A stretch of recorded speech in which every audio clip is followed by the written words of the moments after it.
Anyway, turned out this dude was banging a coworker who was 16, he was 25, expecting his first child with his wife. People who work in human resources, what is the weirdest crap you have seen?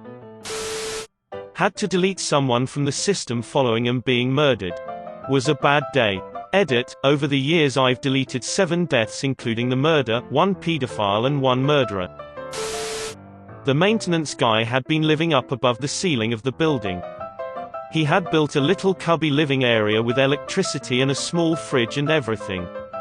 Edit, for years. I once had a temp job in our. I was scanning lots of old personnel files, and the one perk of the job was reading old complaints against people.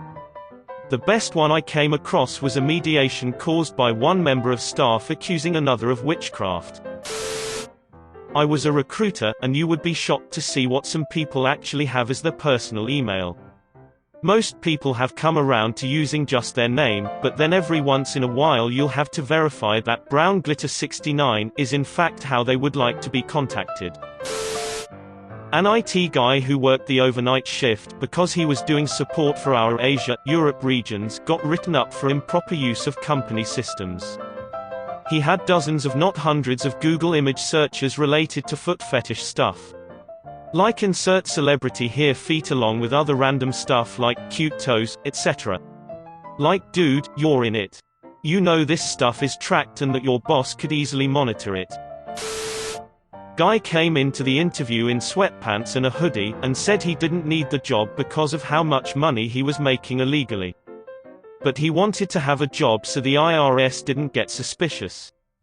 Weirdest part is I don't live in America, I very much doubt the IRS cares about Canadian tax returns. Call center employee calls HR to complain about the supervisor, he's abusive, he won't even let me leave my desk. Supervisor calls HR to complain about the employee, can you please tell the employee that she's allowed to leave her desk? Oh my god, she's crapping in her trash can. It may sound humorous, but there were significant mental issues at the heart of this. I used to work at a staffing agency that placed people at manufacturing positions. Everyone had to be drug tested at the office as part of the orientation. If the pickup came back as inconclusive, we'd send the potential hire to a medical lab. They would take another drug test and the lab could determine if the person was on a prescription or using illegal drugs, and therefore, not eligible for hire. So one guy failed his drug test at the lab. He came back to the office claiming that it wasn't his fault. He explained that he was riding in a car and he stuck his head out the window. Then, when the car passed under a bridge, someone threw a bunch of cocaine off the bridge, it hit him in the face, and he accidentally inhaled it. One of the candidates I was interviewing via Skype. 1. Answered the phone while in his boxers and a tank top, then stood up to grab his blazer that was probably about 3 feet away. I had to see him in his stretched out boxers. 2. Had a porn site up and open during a shared screen trial, to see how well he can use the digital classroom. I had to remind him I can see his screen. He goes, oh yeah, sorry. Next, instead of just closing it from the corner of his partially hidden window, he clicks open the window in full view then closes it. That was nice. ETA, no, guys, he didn't get the job. My dad works in our. He just told me about a day when they had to lay off about half of the company. It was crazy and there were a whole lot of moving parts that day. Unfortunately, in all the craziness, no one remembered to tell this one new hire that sadly the position he was hired for was no longer affordable. So he came into the office only to see everyone clearing out their desks and leaving. And then, he got laid off. An hour into his first day. He said the guy understood, but it was the most horrible he ever felt for someone in his life. The new receptionist was coming in every morning and opening up programs, documents to make it look like they were busy.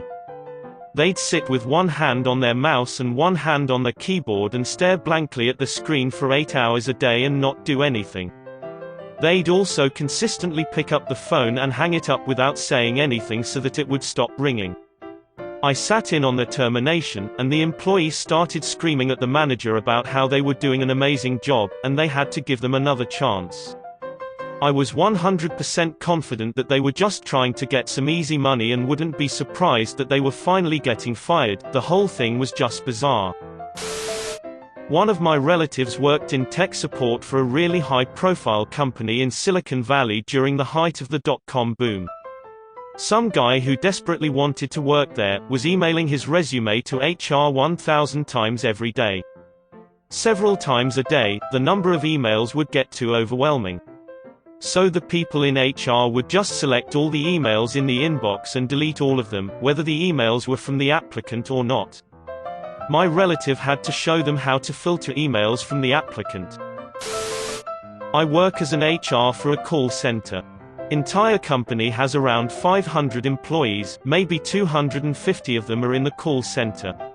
Entry-level work, tiny bit more than minimum wage. A girl started her first week doing really well and then week 2 got really weird. She walked into the CEO's office, on another floor in the building, while he was meeting with someone, to demand that he buy her a dog because she thought having a companion would improve her work performance. That was the entirety of her rationale. Edit, many are asking. No, she did not get the dog.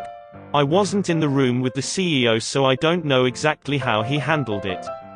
He is an exceptionally nice human being, so I assume he handled it kindly. Though, I mean, it made its way back to HR pretty quick, so he definitely told some people about it. My colleague spoke with her about it and was just like, no, that's not a thing, WTF. She was fired soon after for unrelated reasons, attendance I believe. Also, many are questioning if she had some kind of mental disorder. I have no idea. Years ago I worked as an HR for a retail store. A manager would always clock out on time, however the alarm wouldn't be set until about 30 to 45 minutes after he clocked out. Since we had a lot of trouble with internal theft, we assumed he was stealing. Loss prevention approved the installation of cameras across all stores, but we were told not to talk about it to see if we could catch any internal theft.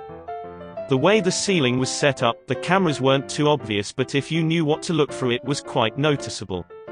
Anyway, turned out this dude was banging a coworker who was 16, he was 25, expecting his first child with his wife.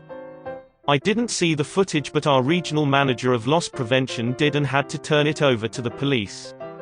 The real kicker is the girl's dad was a captain on said police force. Edit, I'm not sure what happened to the guy. Unfortunately, I didn't sit in when LP interviewed him. According to my district manager, the authorities were notified, but I'm not sure if he was arrested after the interview was finished. We weren't allowed to discuss what happened, but word got around. This was in Texas and the age of consent is 17, and the female had just turned 16 a few months prior. As for her, she officially resigned, and last I heard she became a nurse. I used to work in HR at a large corporation. There was a big HR back office team doing a lot of processing and data entry, including employees' bank info for their salary. It just so happened that on the same day 2 employees with the same name started, and a huge cluster ensued. First, the banking information was entered for the wrong person, one of them realized and had it corrected, but the other wasn't fixed, so both salaries went to one person. The unpaid guy started refusing to come to work, but payroll said that the payment cleared and the account was in his name, so he was terminated for refusing to come to work. He kept calling and the HR support team kept misidentifying him as the other guy who was still working for us, so when they raised a ticket to get his bank information changed, they changed the info of the wrong guy, so now the guy who doesn't work for us is getting paid the salary of a guy who does. When this was finally worked out, the first guy was given his job back, but on his first day back security misidentified him, and issued him a badge of the other employee, so now he was clocking hours for the other guy, and not getting paid again because he never clocked in for himself. It took about 3 months for all this to be worked out. Moral of the story is use an email address to identify people.